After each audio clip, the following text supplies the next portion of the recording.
Together with the High Court, they decide what our country should be doing, how we should be acting, what's best for us, and what is right to do. I'm going to give a little history of the High Court in relation to their climate policies. In July of 2022, the High Court ruled that the government net zero policy was illegal. They found that the net zero strategy, which sets out the plans to decarbonise the economy, doesn't show how the UK's legally binding carbon budget will actually be met.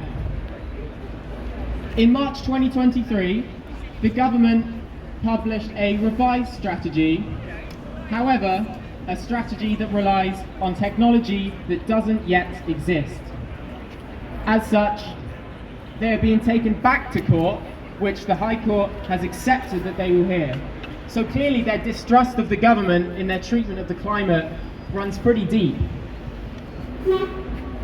However, at the same time, in October of 2023, the High Court ruled that oil and gas licensing's compatibility with net zero is up to the government to decide, not for the courts.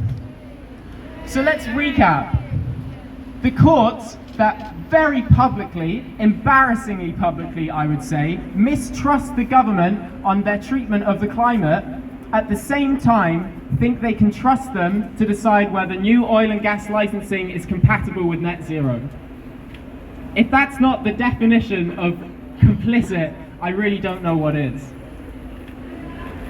However, that does explain one thing to me. It explains one thing really clearly. It explains how that same legal system can send young, peaceful protesters to prison for trying to defend their own livable future. How they can see them break bail conditions and treat that as some completely separate offence, rather than think about why they might feel the need to break those bail conditions. Why they're treating them like criminals that have no regard for the law, have no regard for anything, when in fact they're some of the most caring people that you could possibly meet, and that's why they feel they have to go out and break their bail conditions, break these infringements on their right to protest to desperately protect their own future and our own future.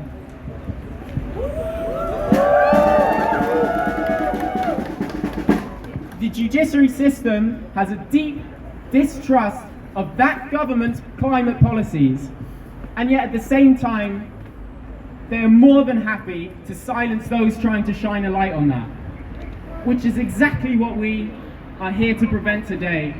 We will not let those people be silenced. We will not let their sacrifice go unnoticed. We will point out the fascist decisions that this system and the government and their complicity in the complete destruction of our future. We will not let that go unnoticed, and we will not be silent about it.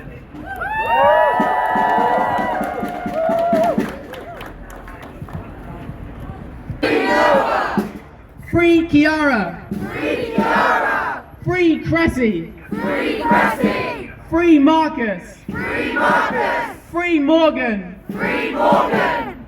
Free Ella! Free Ella! Free Ruby! Free Ruby! Free Phoebe! Free Phoebe! We stand in solidarity with you all. We stand in solidarity with you all. Thank you.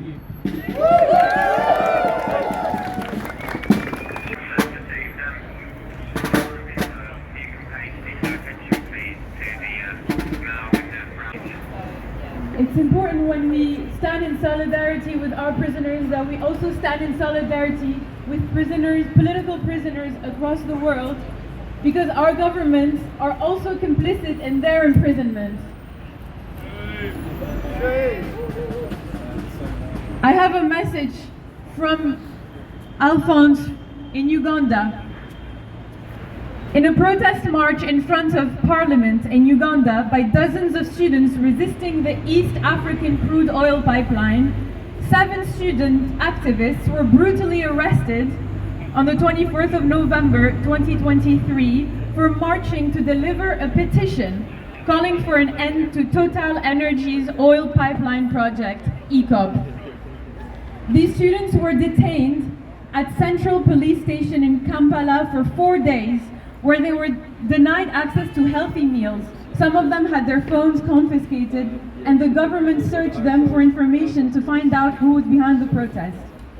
Others sustained wounds because of the brutality of the Ugandan police and are still weak and injured today.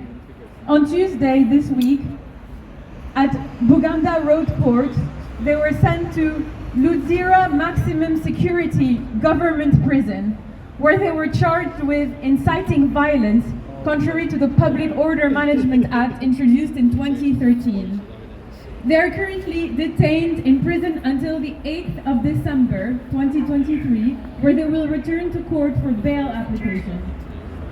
During a prison visit on Thursday this week, the student protesters raised complaints on the poor sleeping conditions, where over 80 people sleep on cemented floors in tiny rooms, and they are being fed very poorly. Despite these conditions, they are strong and appreciate the international solidarity so far and are committed to their cause. And even in prison, they still assert new oil, gas, and coal projects are a death sentence and should be dropped immediately.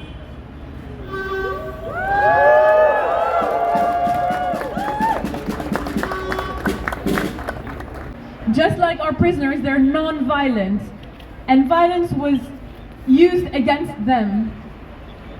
And our government, the French government, Total Energies, our insurance companies, our banks here in the UK are responsible for the ECOP, and therefore they're responsible for these people being in prison. When they are fighting for their human rights, not only for a livable future, but also the right of not being displaced, their right to remain in their homes, their right to have water that they can cook with, that they can drink, their right to live.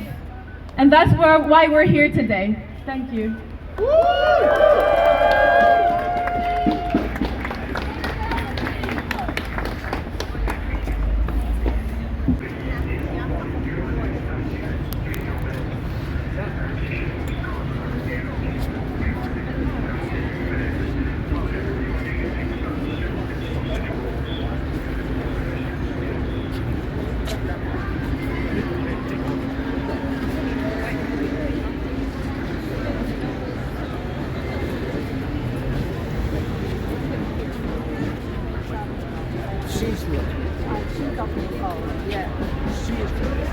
I think her mum got her involved.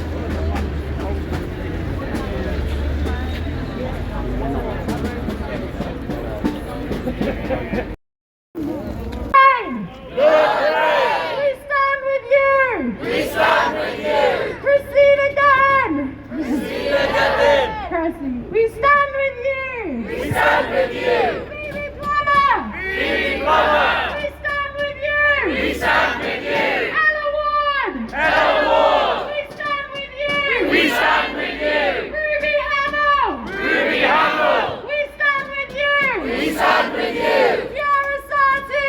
Chiara Sati! We stand with you! We stand with you! Marcus! Marcus! Morgan! Morgan! We stand with you! We stand with you! 18 years old! Shame!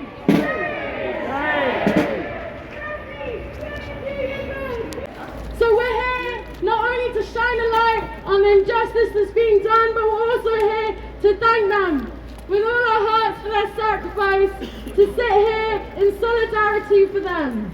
Because we know that the road to climate justice will have to suffer these injustices together. And we will overcome authoritarian crackdowns like this together. Because we will not be oppressed, we will not be silenced, and we will not let our friends rot in cells without mention of them here. Without shining a light on this court of justice that blasphemes its own name. But it's not just me saying this, you know. Because who am I, right? I don't matter, might as well toss me in the cell too. It's not just me saying this, it's the UN High Commissioner for Human Rights that is saying this. It's the UN High Commissioner that is asking this government, these courts, to justify how how are these sentences complying with international law? And the UN asks you, how does that comply with international law? So next time you arrest us, think about that. And you know what? It's not just the UN, because no one cares about the UN anymore. The government doesn't care about the UN anymore. Maybe it will care about Stephen Fry. Maybe it will care about the former Archbishop of Canterbury that says, in Britain today, it is verging on illegal to urgently and effectively protest for the right of life to survive.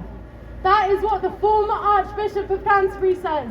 That is what Stephen Fry says. That is what Sir David King says. That is what my personal favourite, Emma Thompson, says. They all say this. They are concerned about our right to protest. So how many people are you going to arrest? Are you going to arrest Stephen Fry? Are you going to arrest Emma Thompson? Are you going to arrest all the people in this country and say that you're following orders and sentence us? The High Commissioner for Human Rights says that governments must do more to protect the civic space for climate activists. And that's what we're doing right here, right now, sitting down. We are protecting our right to protest that our ancestors fought for hundreds of years. We are sitting here, we are protecting our rights, we are standing in solidarity with our friends, and we are refusing to be oppressed, be silenced by them.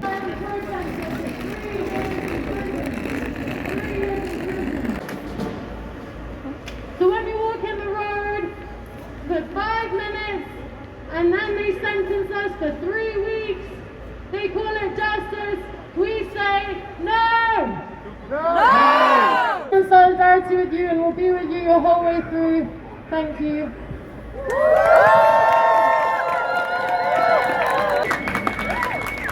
Let us love like we've never loved before, sisters and brothers all together, let us stand.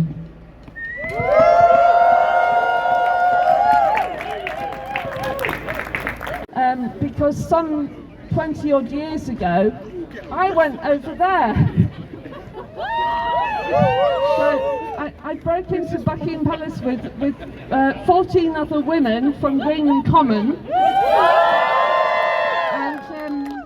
and we were protesting about Britain at that time was testing nuclear weapons on the land of the Shoshone people, and so we wanted to go and speak to our sovereign and ask her to recognise the sovereignty of the Shoshone people. So we went and, well, we didn't politely knock on the door, we went over the fence. But it was amazing because we were tried in Bow Street Magistrates Court. We were all found guilty. We were given very mild sentences, so our sentences were much less than we get now.